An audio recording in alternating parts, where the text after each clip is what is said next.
안녕하세요. 철대갑TV의 명품 PD 한 PD입니다.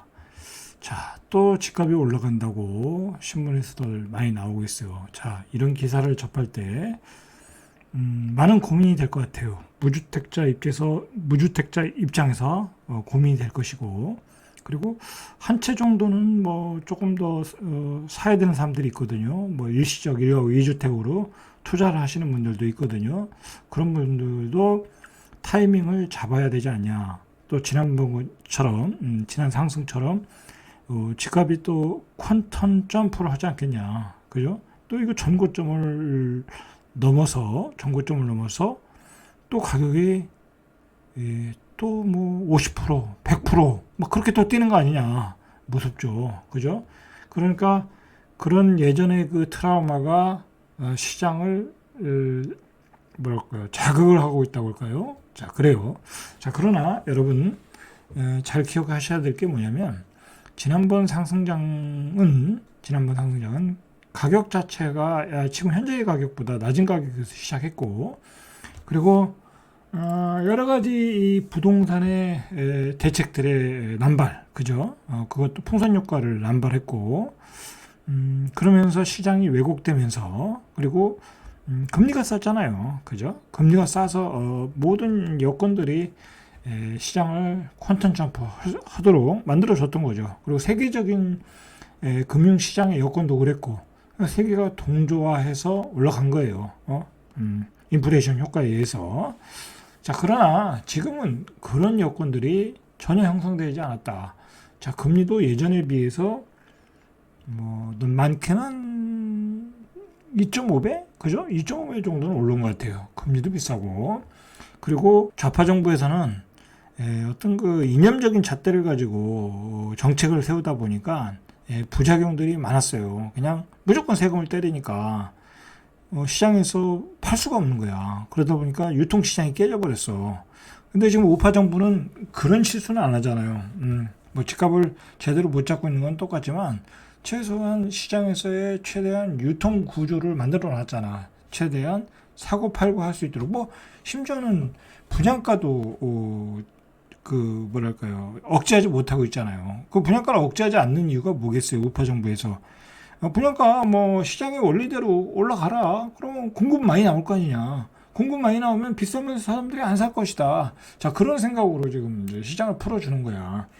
자, 이제 그러면서 그런 조건에 의해서 뭐 이것저것 따져보면, 그리고 이제 우파 정부는 어떤 시장을에 대해서 정확하게 문제가 되면 메스를 또 댈 줄 알아. 그러다 보니까 예전과 같이 그렇게 무식하게 시장을 자극하진 않는다. 이게 정리해 보면 좌파 정부 때는 뭐 이거 이념적으로 얘기하는 거 아니에요. 좌파 정부 때는 시장이 컨트롤 되지 않았어. 그죠? 좌파 정부가 가격을 막고 싶으면 가격을 막아야 되는데 잠시 이렇게 눌러놨다가 뻥 이렇게 위로 올라오고 튀겨져 나오고 뭐 그랬잖아요. 가격이 대책을 만들면 그때만 잠시뿐이고 막 터졌잖아.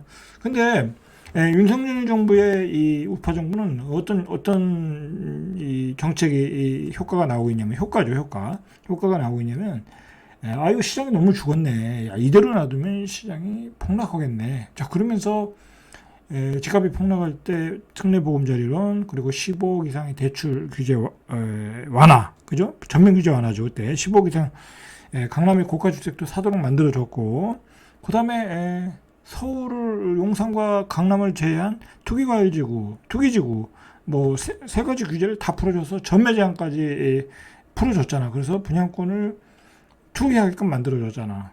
그죠? 그러면서 시장을 살려버렸단 말이야. 그죠? 그런데 이제 그 부작용이 지금 나오기 시작한 거야. 우파 정부에서도 그 과감하게 풀어줬던 규제들에 의해서 이렇게 동탄 아파트가 16억을 찍을 정도로 부작용이 나타나는 거야. 그러니까 우파 정부는 어떻게 했냐면, 이거 안 되겠다. 야, 이거 이러다가는 좌파 정부 때처럼 집값이 또 폭등하겠다. 잘못된 신호를 소비자에게 줄 수 있겠다. 자, 그래서 대출 규제에 들어간 거예요. 대출 규제. 그리고 금리도 컨트롤하기 시작했고, 그죠? 우파 정부는 어떻게 보면 시장을 우파 정부가 되는 그 시장에 대한 매스가 효과가 있는 거야. 시장을 띄우고 싶을 때는 확 풀어서 대출을 풀어서 사람들이 사게끔 만들고, 그리고 가격이 적당히 올라오니까 이젠 더 이상 안 되겠다, 그런 위기감을 가지고 시장을 또 자제하고 있고 억제하고 있고. 그래서 이제 어제 금융위원회와 그 유관기관들이 다 모여가지고 대출 억제 정책을 만들었잖아요. 그래서 50년 만기 대출을 이제 남발하지 못하도록 대출 규제, 대출 중지를 시켰죠. 중지를 시키는 거의 선포라고 봐야 되겠죠. 그만큼 시장이 지금 컨트롤 되고 있다. 그러니까 제가 이야기하고 싶은 것은 뭐냐면, 여러분들 예전과 같이 시장이 정부가 억제하지 못할 정도로 컨트롤이 안 돼서 콘턴 점프할 수 있는 시장이 아니라는 거야. 어느 정도 가격이 올라가면 가격은 그 지점에서 정체할 수밖에 없다라는 거야. 그죠? 그렇게 될 수밖에 없는 거야. 그리고 지금의 제도 자체가 어떤 취득세라든지, 양도세는 이전보다 많이 완화돼서 괜찮지만, 취득세 구조로 보면 이건 도저히 집을 사기 어려운 시스템이야. 세금 제도야. 이건 예를 들어서 한 10억짜리 하나 더 사면 이거 거의 1억을 더 내야 되는데, 그죠? 1억을 더 내야 되는데 그 1억이 어디 있겠냐고. 투자로서도 이게 이 효율성이 떨어지는 거야. 자, 그런 점들을 보면, 금리, 그 다음에 세금 제도, 그 다음에 가격의 어떤 그 임계점, 그 다음에 결정적으로 대한민국의 부채가 너무 많다.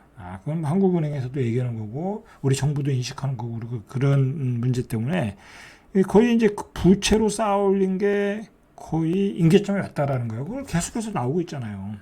그래서 정부 입장에서는 여기서 더 부채를 늘렸다가는, 사람들이 더 부채를 올렸다가는 이거는 경제가 죽는다. 경제가 폭망한다. 왜냐하면 사람들이 무리해서 집을 샀는데 집값은 안 올라. 그러면 사람들이 쓸 돈을, 경제활동에 쓸 돈을 다 이자로 내고 있단 말이야. 그럼 경제도 망하고 집값도 망하는 거야. 그럼 이 사람들은 그동안 그 빚으로 집을 샀던 게 그 집값이 떨어지면 결국 깡통 주택이 되는 거야. 정부가 걱정하는 것은 그거라는 거야. 그러니까 여러분들 너무 걱정하실 필요 없어요. 무주택자들도 걱정하실 필요 없고, 1가구 2주택 갈아타시는 분들도 집값이 올라간다고 걱정하실 필요 없어. 1가구 2주택 가지신 분들은 자기 집값은 안 오르나? 다 오르지. 그래서 걱정하실 필요 없다. 그리고 앞으로는 분양의 기회가 많다. 분양의 기회가. 어쨌든 계획대로는 안 되고 있지만, 약간 늦어지고 차질을 빚고 있지만, 3기 신도시 물량이 쏟아져 나오잖아. 그죠? 서울 수도권에. 그죠? 그거 기다리면 된다. 그러니까 이런 뉴스에 너무 휘둘릴 필요 없다. 이거 돈 있는 사람이 사는 거는 어쩔 수가 없는 거야. 그 사람들이 과거에 이제 집을 팔아놓고 이거 집값이 다시 올라간대. 그러니까 동탄에 이런 아파트는 대장 아파트잖아요. 그죠? 102제곱미터가 20억 원에 거래되고, 이 동탄에서 40평대 아파트가 20억 원에 거래됐다. 이건 그 동네에 유지들이 사는 거지. 어떡하겠어. 그죠? 사는 거야. 그런 가격에 여러분들이 혹할 필요 없다. 자, 이제 이렇게 되면 또 문제가 뭐냐면, 이런 기사들이 자꾸 나오면 경기도의 집값들이 별로 떨어지질 않아.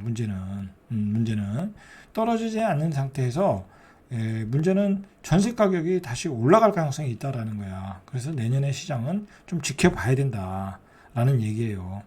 여러분들, 요즘 내가 참 답답한 게 뭐냐면, 저희 구독자는 그런 거 보지 마세요. 지나치게 구독과 조회를 노리는 그 폭락론 있잖아요. 상식도 없이 이야기하는 것들 있잖아. 그냥 어느 구석에서 그 이상한 거래된 걸 가지고 와서 50% 폭락하겠다, 30% 폭락하겠다. 그런 거 여러분 봐봤자 인생에 도움 하나도 안 돼. 하나도 안 되고, 현재 시장을 팔로우 할 줄 알아야 돼. 왜 저런 현상이 일어나는 건가? 저런 현상은 앞으로 시장에 어떤 영향을 줄 것이고, 앞으로 시장이 어떻게 전개될 것인가? 라는 걸 보셔야 돼. 그러니까 제가 거시적인 전망, 미시적인 전망 다 이야기해 드리잖아요. 그죠? 다 이야기해 드린다. 자, 보세요. 일단 한국 부동산은 이번 주간 아파트 가격 동향을 보니까 11일 기준이에요. 수도권 집값이 0.15%. 이거 많이 상승한 거예요, 꽤. 전주보다 더 상승했다. 그러니까 수도권 아파트가 싸잖아. 많이 떨어졌거든. 많이 떨어진 상태에서 전세 가격이 올라오니까 당연히 올라갈 수밖에 없지. 예, 그래서 좀 거래가 되고 있다라는 거예요. 그래서 경기도 집값이 가장 많이 올랐고 수도권 전체를 견인했다. 경기도 집값은 0.18 올랐다라는 거예요. 0.18. 자, 전주보다 0.05포인트 더 올랐다. 뭐 수도권 전체로 보면 0.15, 그죠? 경기도로 보면 0.18. 경기도의 집값이 올라가고 있다. 요 추이를 잘 봐야 돼. 왜냐면 이제 사람들이 서울의 전세 가격이 올라가고 그 다음에 매매 가격이 올라가 보니까 뭐 대안이 없잖아. 경기도로 내려가야지, 그죠? 그래서 전세 가격이 올라가죠. 그 전세 가격이 올라가니까 야 이건 뭐 차라리 이 돈 주고 전세 살 바에는 매매하자, 그런 사람들이 생기겠죠. 그러면서 매매가 되는